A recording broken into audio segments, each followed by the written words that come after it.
सही बच्चों को नमस्कार। मेरा नाम जगदीश सोलंकी और आप देख रहे हो physics bye Jagdish Solanki YouTube channel. इस चैनल में आप सभी का स्वागत है।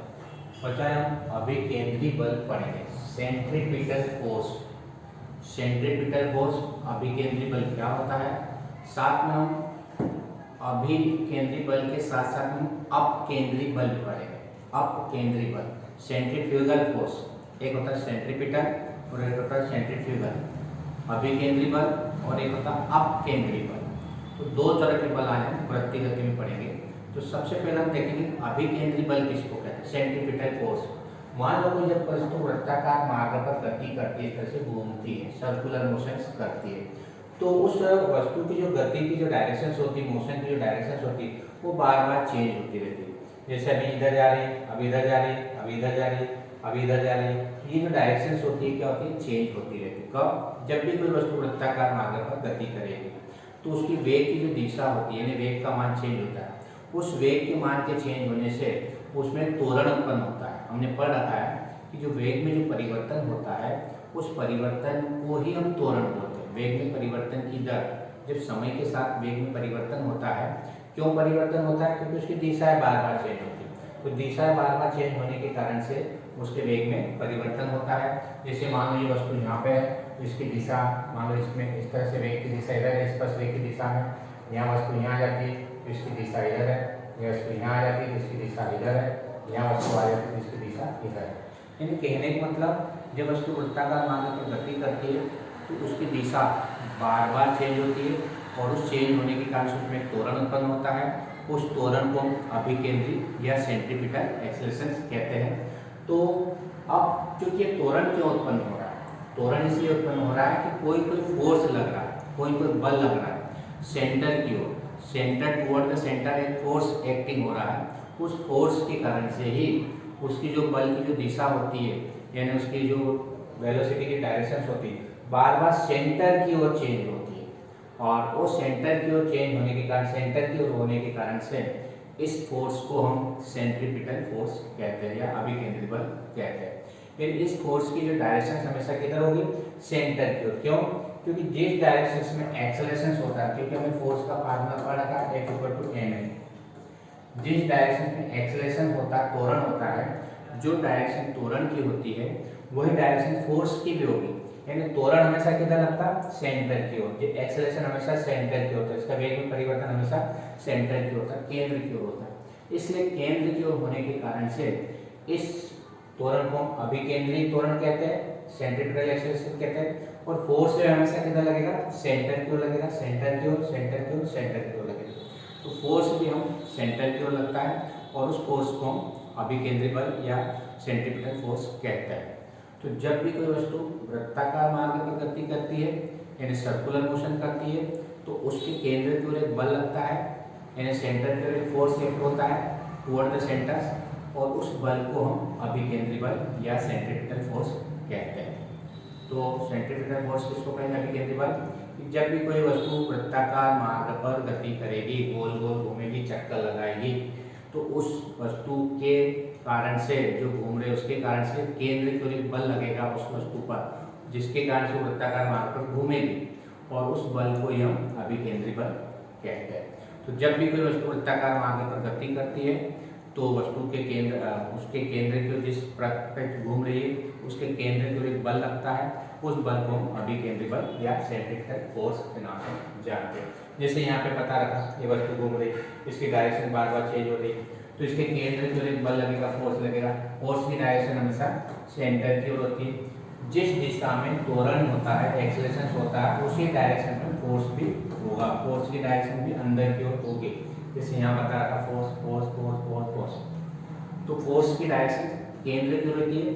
इसलिए इस बल को, इस फोर्स को हम सेंट्रीपिटल या अभिकेंद्री बल कहते हैं। तो जब भी कोई वस्तु वृत्ताकार मार्ग पर गति करेगी तो 100% मान के चलना है कि सेंटर की ओर, केंद्र की ओर एक बल लगेगा। उस बल को हम अभिकेंद्री बल कहते हैं और इसकी जो दिशा होती है अंदर की ओर होती है। अब इसके एग्जाम्पल्स हम देखेंगे कि कौन कौन से एग्जाम्पल्स है। जैसे मान लो कि हमने पत्थर से डोरी, यहाँ एक पत्थर बांध रखा, उसको हमने घुमाया, और जब घूमता है तो क्या होता है, वो वृत्ताकार मार्ग पर गति करता है। पत्थर को हम डोरी से बांध के घुमाते हैं, इस तरह से घुमाते, और जैसे डोरी टूट जाती है, मान लो कि यहाँ डोरी टूट जाती है तो इस दिशा में चले जाता है, यानी अभिकेंद्री बल खत्म हो जाता है, सेंट्रीपिटल फोर्स खत्म हो जाता है, तो फिर वृत्ताकार मार्ग पर गति नहीं करता है। देखो एक चीज नोट कर लेना, वस्तु जब भी वृत्ताकार मार्ग पर गति कर रही, सर्कुलर मोशन कर रहा है, तो उसमें अभिकेंद्री बल लगेगा ही, सेंट्रीपिटल फोर्स एक्ट होगा ही टुवर्ड द सेंटर। और यदि नहीं लग रहा है, इसका मतलब यदि वस्तु वृत्ताकार मार्ग पर गति नहीं करे, इसका मतलब अभिकेंद्री बल नहीं लगेगा। तो यहाँ पे जैसे हमने एक डोरी को घुमाया पत्थर बांध के, तो ये पत्थर घूमता, और जैसे डोरी टूट जाती है मतलब घूमना बंद हो जाता है, तो ये क्या होता, पत्थर इस दिशा में चले जाएगा, और यदि यहाँ टूट जाता है तो इधर चले जाएगा। तो जहाँ पे भी डोरी टूटती है उसके स्पर्श रेखा दिशा में पत्थर चले जाता है। जैसे ये हमें बताया था कि जितने भी ग्रह होते हैं, वो पृथ्वी है, कोई सा भी ग्रह हो, वो सब सूर्य के चारों तरफ चक्कर लगाते हैं। क्यों चक्कर लगाते हैं? क्योंकि उसमें भी अभिकेंद्री बल, सेंट्रीपिटल फोर्स लगता है। ये हमारे पास प्रतिम उपग्रह है, प्रतिम उपग्रह में क्या करते हैं, सूर्य के चारों तरफ चक्कर लगाते हैं।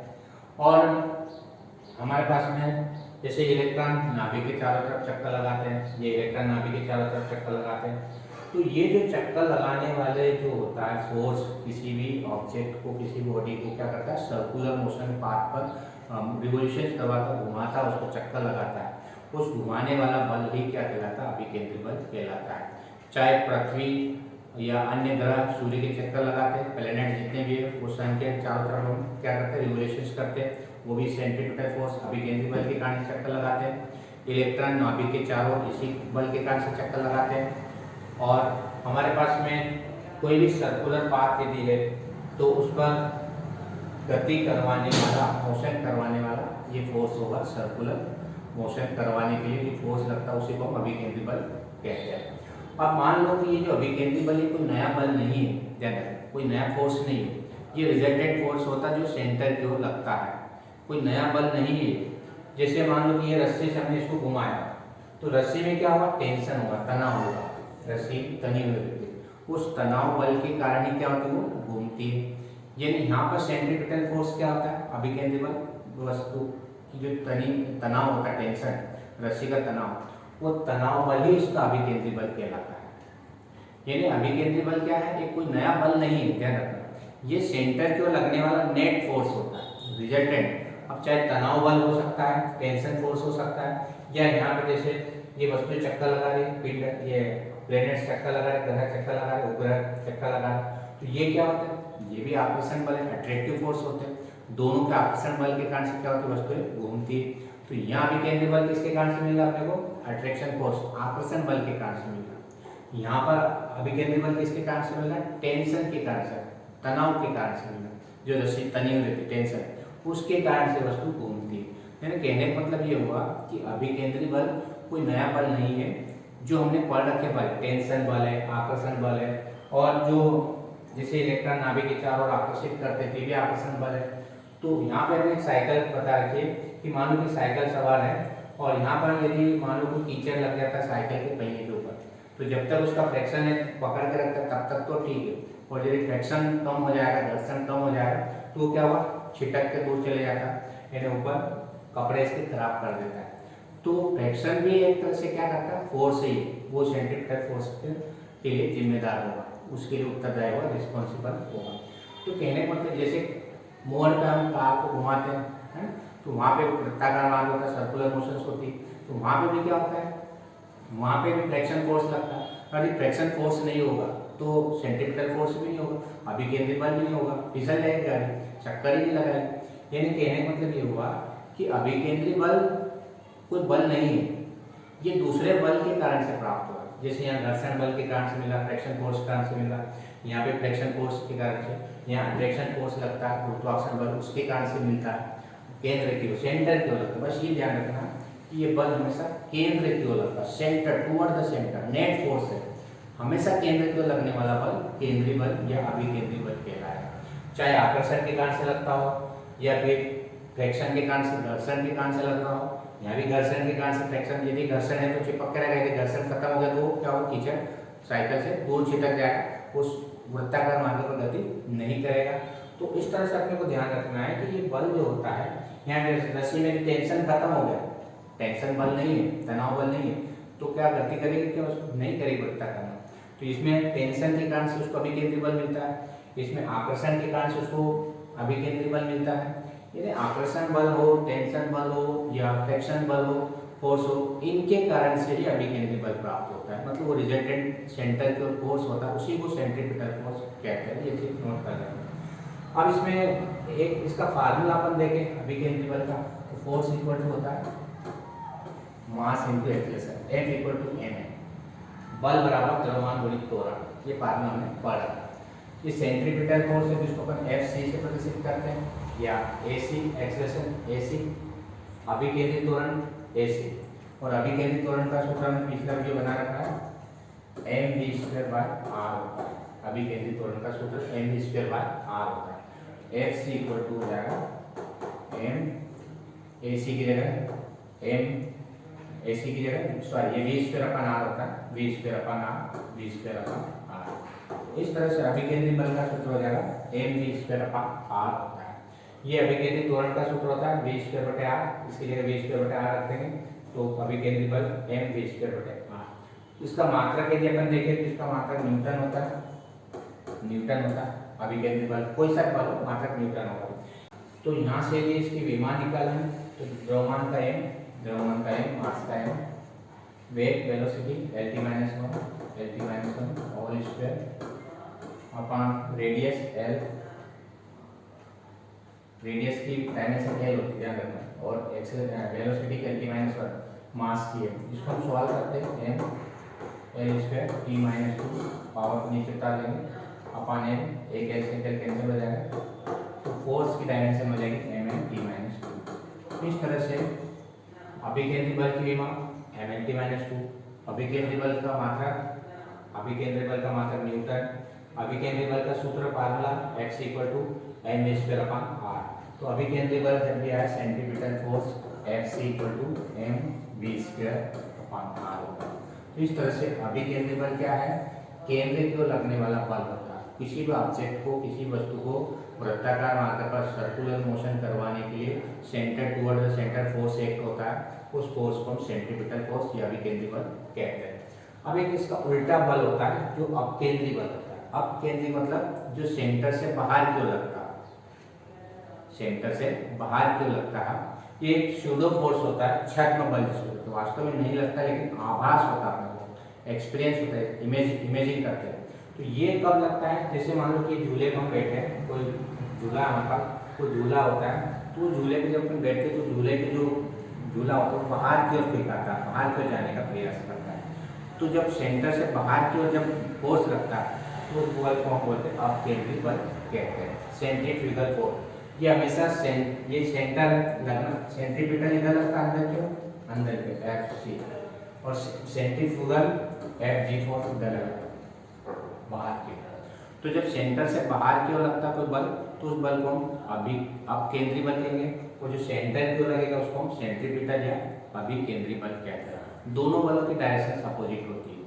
अब ये कब लगता है, अपकेंद्री बल कब, तो यहाँ पर जड़त्वीय फ्रेम और अजड़त्वीय फ्रेम, इनर्शियल फ्रेम और non inertial frame. Inertial frame का मतलब ये होता है, जड़त्वीय फ्रेम का मतलब ये होता है कि जिसमें न्यूटन के गति के नियम लागू होते हैं, यानी न्यूटन की गति के नियमों का पालन होता है, ओबे होता है, वो फ्रेम हमारे पास जड़त्वीय फ्रेम कहलाएगी। और जिसमें न्यूटन की गति के नियमों का पालन नहीं होगा वो फ्रेम हमारे पास अजड़त्वीय फ्रेम कहलाती है। अब इसमें होता क्या कि अपकेंद्री बल कब लगता है, अपकेंद्री बल तभी लगेगा जब वो फ्रेम अजड़त्वीय हो, मतलब न्यूटन की गति के नियमों का पालन नहीं होगा। ये जो अजड़त्वीय फ्रेम में अपकेंद्री बल लगेगा, इसमें अपकेंद्री बल, इसमें क्या अभिकेंद्री बल लगेगा, तो इसको हम कैसे पता लगाएंगे। तो जैसे मान लो कि हमारे पास कोई सर्कल है, इसमें कोई वस्तु घूम रही है और इसको हम नीचे से देख रहे हैं, बाहर से, इस सर्कल से बाहर से देख रहे हैं। अभी हम देख रहे हैं तो इसका लगेगा कि वृत्ताकार मार्ग पर वस्तु घूम रही है, इसके कारण से केंद्र की ओर बल लगेगा, इसको अभिकेंद्री बल, सेंट्रीपिटल फोर्स कहेंगे। लेकिन मान लो कि ये जो वस्तु घूम रही है, इसके पास में हम बैठ जाते हैं, हम उठ के यहीं आ रहे हैं और हम भी इसके साथ में घूम रहे हैं, उस सर्कल पे क्या करें, हम भी कुछ जाके जो होते रोटेट कर रहे हैं और उसके साथ हम भी घूम रहे हैं। तो ऐसी कंडीशंस में क्या होगा, ये फ्रेम एक्सेलरेटेड है, इसके वेग में परिवर्तन होगा, डायरेक्शन चेंज होगी। तो जब एक्सेलरेटेड होगा तो उसका वेग में परिवर्तन जीरो नहीं होगा, चेंज होगा। तो जब इस तरह से हम उस वस्तु के साथ में, यदि हम किसी वस्तु के साथ में घूमने वाली फ्रेम के साथ में हम चले जाते हैं तो अपने को ऐसा लगेगा कि जो बल होता है तो बल अपने को क्या करता है, बाहर फेंकने का प्रयास करता है, इधर लगता है, और उस बल को हम क्या बोलेंगे, अपकेंद्री बल। यानी कहने का मतलब ये हुआ कि जब वस्तु को हम ऑब्जर्व करते हैं बाहर से, जो फ्रेम घूम रही है उसको यदि हम ऑब्जर्व करते हैं बाहर से, तब तो अब भी केंद्रीय बल लगता है, ये पता है। लेकिन उसी फ्रेम में जाकर उस वस्तु या जो घूम रही उसमें जाके हम बैठ जाते हैं, फिर हम देखते हैं तो अपने को ऐसा लगता है कि हम बाहर की ओर फेंका रहे हैं, बाहर की ओर जाने का प्रयास करते हैं। तो ऐसी कंडीशन में जो बाहर की ओर फोर्स लगेगा वो फोर्स हमारे पास अपकेंद्री बल कहलाएगा, उसको हम सेंट्रीफ्यूगल फोर्स कहते हैं। तो ये कब लगेगा, जब फ्रेम क्या हो रही है, घूम रही है, और उसी फ्रेम में हम बैठे हुए, तब उस कंडीशन में हम उसमें ऑब्जर्व करेंगे तो हमको बाहर की ओर फोर्स लगता हुआ प्रतीत होगा। और यदि फ्रेम घूम रही है और हम उस फ्रेम में नहीं बैठे, उस वस्तु पे नहीं बैठे और हम बाहर से देख रहे हैं तो अभिकेंद्री बल लगेगा। यानी दोनों बल लगते हैं, यदि फ्रेम पर डिपेंड करेगा कि आप यहाँ से ऑब्जर्व कर रहे हो कि यहाँ से ऑब्जर्व करो। यदि यहाँ से ऑब्जर्व कर रहे हो तो अभिकेंद्री बल लगेगा, और आप खुद यहाँ घूमने वाली फ्रेम में जाके बैठ गए हो तो अपकेंद्री बल लगेगा, उसको बाहर की ओर फेंकने का प्रयास करेगा। देखो दोनों के फार्मूले एक ही होते हैं कि अभिकेंद्री बल का फार्मूला m/r, सेंट्रीफ्यूगल फोर्स का फार्मूला सेंट्रीफ्यूगल एनर्जी दे देते इसको -m/r। दोनों के फार्मूले एक ही है, बस डिफरेंस ये है कि एक की डायरेक्शन अंदर की ओर होती है, एक की बाहर की ओर। बाहर की ओर लगता है कब लगेगा ये पता होना चाहिए कि जब हम जो फ्रेम है वो घूम रही उसमें जाके बैठ जाए हम, और हम ऑब्जर्व करते हैं फोर्स मास जो भी उसको ऑब्जर्व करते हैं तो हमारे पास में बाहर की ओर एक फोर्स लगता है, और वो फोर्स हमारे पास अपकेंद्री बल कहलाता है। जैसे मान लो कि यहाँ पर ये घूम रहा है और यहाँ कोई कीड़ा बैठा हो, तो कीड़ा क्या होगा, बाहर की ओर आने का प्रयास करेगा। जब चक्की घूमेगी तो उसको कीड़े को बाहर जाने का प्रयास करेगा, और इसको लगेगा कि मैं बाहर फेंका रहा हूँ, लेकिन वास्तव में ऐसा कुछ होता नहीं, वो वहीं बैठा रहता है। तो जो बाहर की ओर फोर्स लगता है उस फोर्स को अपकेंद्री बल कहते हैं, और अंदर की ओर जो बल लगता है उसको अभिकेंद्री बल कहते हैं। तो दोनों में डिफरेंस समझ में आएगा। अपकेंद्री बल बाहर को लगेगा और अभिकेंद्री बल सेंटर को लगेगा। ये कब लगेगा, जब घूमेगी तब, और उसी फ्रेम में हम बैठे होंगे, जो घूम रही है वस्तु उसी में हम भी बैठे हैं, तो अपने को ऐसा लगेगा बाहर की ओर हमको जाने का प्रयास करें। जैसे झूला घूम रहा है, झूला घूम रहा है और हम भी घूम रहे हैं, तो हमको क्या लग रहा है, हमको बाहर फेंकने का प्रयास करना है। तो ये जो बल होता है उसको हम अपकेंद्री बल कहते हैं। यदि वीडियो आपको अच्छा लगता है तो आप इस चैनल को सब्सक्राइब करें, अपने दोस्तों के साथ वीडियो को शेयर करें और बेल आइकन के बटन को प्रेस करें ताकि आने वाले वीडियो की नोटिफिकेशन आप तक पहुँच जाए। धन्यवाद। जय हिंद, जय भारत, वंदे मातरम।